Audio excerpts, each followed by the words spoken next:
పూరా local. Welcome to పూరా local. Cancer ఈ పేరు వింటేనే చాలా మంది గుండెల్లో వణుకు పుడుతుంది. దీనికి 4 లేదా 5 దశలు ఉంటాయి. మొదటి దశ నుంచి ప్రజల్లో భయంతో పాటు నిరాశ వస్తుంది. ఇందులో చాలా రకాల క్యాన్సర్లు కూడా ఉంటాయి. ఊపిరితిత్తులు, బ్రెస్ట్, ప్రోస్టేట్, స్టమక్ అలాగే బ్లడ్ క్యాన్సర్లు ఈ క్యాన్సర్లకు ఎక్కువ ప్రమాదం కలిగినవే. ఇక ప్రపంచవ్యాప్తంగా ఎంతో మంది ఈ వ్యాధితో మరణిస్తున్నారు. ఇలాంటి ప్రమాదకర వ్యాధికి రష్యా శాస్త్రవేత్తలు కొత్తగా ఎంటోరోమిక్స్ అనే థెరపాటిక్ వ్యాక్సిన్ను అభివృద్ధి చేశారు. ఇది ప్రతి క్యాన్సర్ పేషెంట్లో జీన్స్, ట్యూమర్ ప్రకారం ప్రత్యేకంగా తయారు చేసి ఇస్తారు.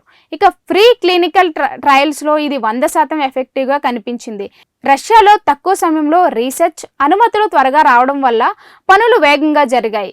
ఈ వ్యాక్సిన్ శరీరంలోని క్యాన్సర్ కణాలను పనిచేయకుండా చేస్తుంది. ఇక కొందరిలో ట్యూమర్ పెరగకుండా ఆపుతుంది, ఇంకొందరిలో పూర్తిగా నశింపజేస్తుంది. ప్రస్తుతానికి గ్లియోబ్లాస్టోమా, ఆక్యులర్ మెలనోమా వంటి అరుదైన క్యాన్సర్లలో మంచి ఫలితాలు కనబరిచింది. ఇలాగే ఇతర దేశాల్లో కూడా క్యాన్సర్ వ్యాక్సిన్లపై పరిశోధనలు జరుగుతున్నాయి. వ్యాక్సిన్లు ప్రివెంటివ్ అలాగే థెరపాటిక్గా 2 రకాలుగా ఉంటాయి. రష్యా తయారు చేసినది థెరపాటిక్. దీనివల్ల క్యాన్సర్ బాధితులకు కొత్త ఆశలు కనబడుతున్నాయి. ప్రపంచ ఆరోగ్య సంస్థ ప్రకారం 2020లో 1 కోటి మంది క్యాన్సర్ వల్ల మృతి చెందారు. ఈ నేపథ్యంలో రష్యాలో శాస్త్రవేత్తలు ఎంటోరోమిక్స్ అనే థెరపాటిక్ క్యాన్సర్ వ్యాక్సిన్ ను అభివృద్ధి చేశారని ప్రకటించారు. ఈ వ్యాక్సిన్ ఫ్రీ క్లినికల్ ట్రయల్స్లో 100% ఎఫెక్టివ్గా కనిపించింది.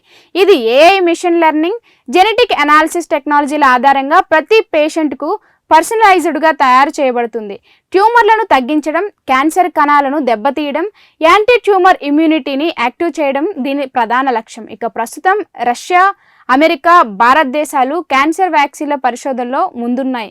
ఇక భారత్లో బ్రెస్ట్, ఓరల్, సర్వికల్ క్యాన్సర్లపై ముఖ్యంగా పరిశోధనలు కొనసాగుతున్నాయి. వ్యాక్సిన్లు 2 రకాలుగా ఉంటాయి. ఇక ప్రివెంటివ్ మరియు థెరపాటిక్. రష్యా తయారు చేసింది థెరపాటిక్ టీకా. ఇది మొదటి దశలో మంచి ఫలితాలను కూడా చూపిస్తుందని అంటున్నారు. ఇవి ఇప్పటి వరకు అప్డేట్స్. మరిన్ని అప్డేట్స్ కోసం చూస్తూనే ఉండండి పూరా లోకల్.